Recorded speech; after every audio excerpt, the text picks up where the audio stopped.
Welcome to the Deep Dive. We dive into information, unpack it, and pull out the most interesting bits for you. Today, we're getting into Jason Hightman's novel, Samurai. Our mission: to explore this world of ancient powers, hidden legacies, intense battles, and really see how this fantasy reflects some very human struggles. It's a great read. It really looks at how you can take old myths and, spin them into something modern. We'll see what happens when these powerful hidden forces clash across the globe and how personal relationships can really shake things up on a big scale. We're pulling stuff straight from the book, Africa, Tokyo, Bombay. It's quite a journey. Okay, let's start with the core group. Simon St. George, his dad Aldric, and the magician Aletheia. They're dragon hunters. Simon's young and he's thrown right into the deep end. That first scene in Africa, pretty intense. Oh, yeah. Heitman wastes no time showing you this isn't some fairy tale. Yeah. The African tall dragons, Matiki and Savaji, they go from old women to 12-foot monsters. It's brutal. There's this swift disease, the fire on the veldt. It establishes the danger immediately. These aren't just beasts. They're shapeshifters. And Aletheia, her role is fascinating. A magician whose emotions are like a dragon magnet. Exactly. It raises that question right away. How do you manage that? Having immense power tied directly to your vulnerability. She uses rune-covered water for protection, spells to wipe memories. But her very essence, her feelings, they draw the danger in. It's a constant tightrope walk. Which probably explains why Simon feels so cut off. Definitely. He's living in this old castle back in New England, training all the time. It's not a normal teenage life.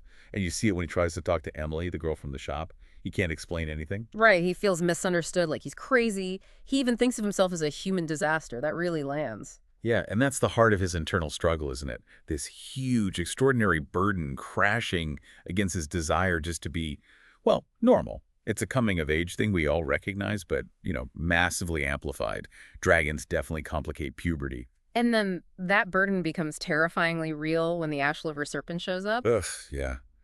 That attack on their home base, the castle, it's not just a fight scene. This serpent is drawn specifically by Aletheia's emotions, her love for Aldric and Simon.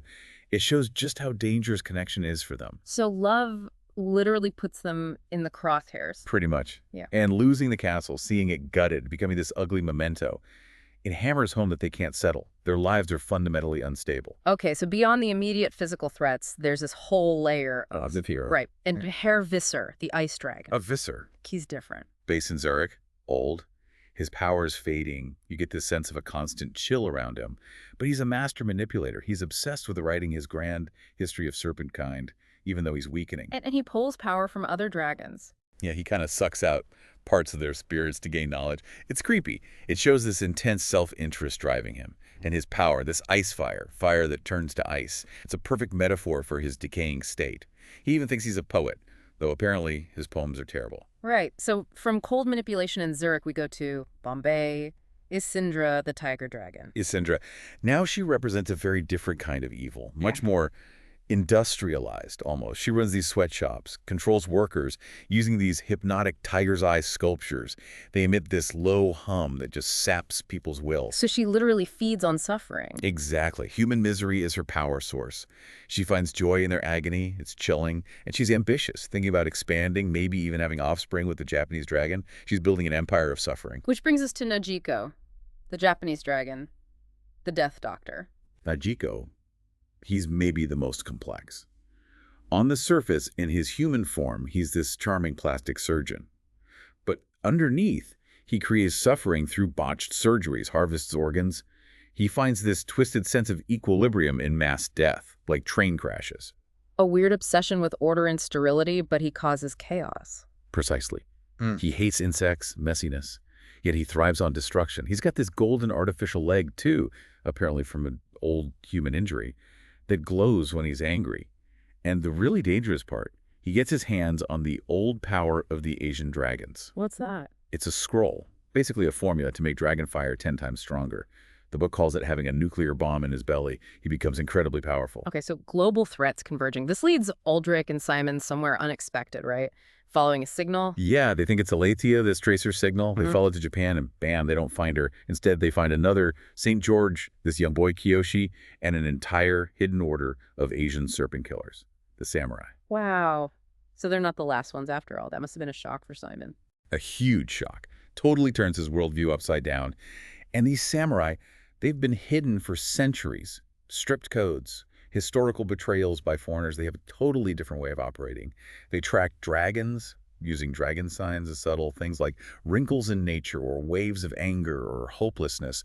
It's fascinating. In Kiyoshi's mother, Sachiko, she's key to this whole hidden history. Oh, absolutely. Sachiko is revealed to be this incredibly powerful magician. Turns out, years ago, Aldric recovered at her home for 3 months with his brother, Ormond. Ormond being Kiyoshi's actual father. Right. And Sachiko used her magic to completely wipe Aldric's memory of that time. She did it to protect Ormond, because a magician's emotions are so dangerous if exposed. Imagine making that choice. The weight of that power and the secrecy, it raises so many questions. It really does. Her ability to shield emotions, the decision to erase memories, it speaks volumes about the sacrifices involved, the constant tension between personal connections and the group's safety. So you have these two groups, the St. George's and the Samurai, finally meeting. How does that go? Smooth sailing? Not exactly. There's definitely friction. The samurai, led by Taro, are all about collective responsibility, patience, strategy. Watching him, they call it, before striking. Aldric is more, well, charge first, ask questions later, individualistic. Right. Western style, you could say. So they clash over tactics, Yep. leadership. Everything, even the role of women. Aldric's in a shock that women like Sachiko fight on the front lines. For the samurai, it's normal. And you have characters like Akira carrying this deep distrust of outsiders because American Navy men killed his father. It adds layers of historical tension. But they have to work together. They do. There's this great line, tradition is good, living is better. It shows their pragmatism. They'll use ancient swords, sure, but they'll also pick up guns if it works. Okay, so alliance formed, tensions simmering. Now they hunt Najiko in Tokyo. And it's intense. Yeah. Tokyo is Najiko's playground. He uses illusions, disguises himself even as a scared schoolboy on a bullet train, which leads to this wild chase sequence. Aldric and Taro have this incredibly risky plan to uncouple train cars at full speed. It shows how dragons adapt to the modern world, using its complexities. Exactly. And the samurai have their own tricks too, like Mamoru, who used to be a clown that comes in handy for deception. It's not just about brute force. But there are costs. Akira. Yeah, Akira, the one who was so distrustful. During the fight against Najiko, when things look bad, he makes this incredibly brave sacrifice. He basically runs interference, buying Simon crucial time against Najiko's glass shard creatures. How does that affect Simon? Profoundly. Seeing that kind of selfless action, a personal sacrifice for the group, it really hits Simon hard. It's a stark contrast to maybe Aldric's focus on, individual glory. It forces Simon to rethink what strength means. So after Tokyo, the focus shifts to Bombay to deal with Isindra. Right. They converge on Bombay. The city itself fuels Isindra, all that sorrow. Simon, Ki, who's Kichoshi, by the way, his nickname, and surprisingly, the Black Dragon, Ming Song. Wait, the Black Dragon helps them? Ming Song emerges as this weary ally. Tired of the constant dragon warfare, apparently, they cook up this plan to trap Najiko inside Isindra's own stronghold, her sleep chamber. But before that, Simon makes a crucial call. He insists they liberate Isindra's workers first. Why? His logic is brilliant, actually. He argues it's not just the right thing to do, it'll weaken her, remove her power source that's suffering, and throw her off balance right before the main event. So they smash the hypnotic tiger's eye sculptures. It adds this really important ethical layer to their fight. And the trap is set in her sleep chamber. Sounds ominous. Oh, it is. A place filled with stone snakes, this enchanted hissing. Her seat of power, basically, ready to become her prison. Then the final showdown. Najiko arrives. And he unleashes that amplified power, the fire spinner. It's described as this massive thinking tornado of silver and gold fire, colossal. Then Isindra fights back with her own tiger fire, orange and black. And here's the really shocking thing. No. Their fires clash, and then they merge. Despite everything they know, serpent fire hates serpent fire. It shouldn't be possible. Wow, so their connection is deeper, more fundamental than they thought. It seems so. It hints at something ancient and powerful between them. The ice dragon, Visser, is watching this from afar, by the way, and he totally misreads it. He thinks it's some kind of perfect union, sealing the deal for their offspring. Shows he's still manipulating, still misinterpreting, even as his own power fades. But the trap still works. Yes, thanks to Kiyoshi. He's the one who pulls the levers at the right moment, dropping Isindra into her own cage. It's this great moment of combined planning and courage paying off. And Simon, what's his role in this chaos? Simon faces Najiko directly. He's fueled by Akira's sacrifice, By everything he's been through, he uses this rare, dangerous death spell, seizes Dejiko's heart, ends him right there. A defining moment for him. Absolutely. After all his self-doubt, all the feeling like a human disaster, he steps up and does it. He proves himself. But there's a cost. This silver-black residue from the spell burns his face, a physical mark of the battle. And Dejiko's death has ripples fires across Tokyo just fizzle out, shows their global reach. So the main threats are dealt with. What's the immediate aftermath like? It's quite somber, actually. Tokyo starts to recover, but the samurai are grieving Akira. His body was completely consumed by the fire. There's no funeral, no grave.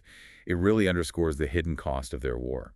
Their losses often just vanish. What about the other players? Mingsong, Aletheia, Isindra. Mingsong, the Black Dragon, keeps his word. He uses his magic to shield Aletheia, basically makes her invisible to other serpents tracking emotions, so she can finally feel freely without endangering everyone. Then he re-imprisons Isindra in her sleep chamber. But there's this interesting moment where he seems to sense her profound loneliness, her sorrow, before locking her away. Even the evil dragons have depths. It suggests that, it complicates the simple good versus evil thing. Mingsong's actions are partly self-serving, sure, but they do result in protection. It adds nuance. Even these embodiments of evil might have complex inner landscapes. And Simon. How does he come out of all this? He goes home, but he's definitely changed. He sees Emily again, briefly, and it just highlights that gulf between their worlds. She treats him like, well, just someone she vaguely knows. He's left thinking bigger thoughts about evil itself, not just dragons, but war, starvation, how it exists in the human world. He asks himself, if humans weren't flawed, would dragons even exist? Deep questions. And his relationship with Aldric. That shifts too. There seems to be a new level of mutual respect there. Less father-son instruction, more partnership. The ending isn't neat. The fight isn't over. But the alliance is formed. The gifts exchanged between the St. Georges and the samurai. It shows this fragile unity is necessary for the ongoing struggle. Wow, what an incredible journey through samurai. We've really unpacked a lot there. Alliances, sacrifice, this constant battle. Yeah, and I think the takeaway for you listening is pretty powerful. It shows that even against truly ancient, overwhelming evil, courage matters, understanding matters, and sometimes the most unlikely alliances can change everything. It really makes you wonder, doesn't it, what hidden fights are happening all around us? Who are the ordinary people making extraordinary sacrifices we never see? We hope this deep dive gave you a good handle on the world of samurai and some of its deeper ideas. Until next time, keep exploring, keep asking questions, and stay curious.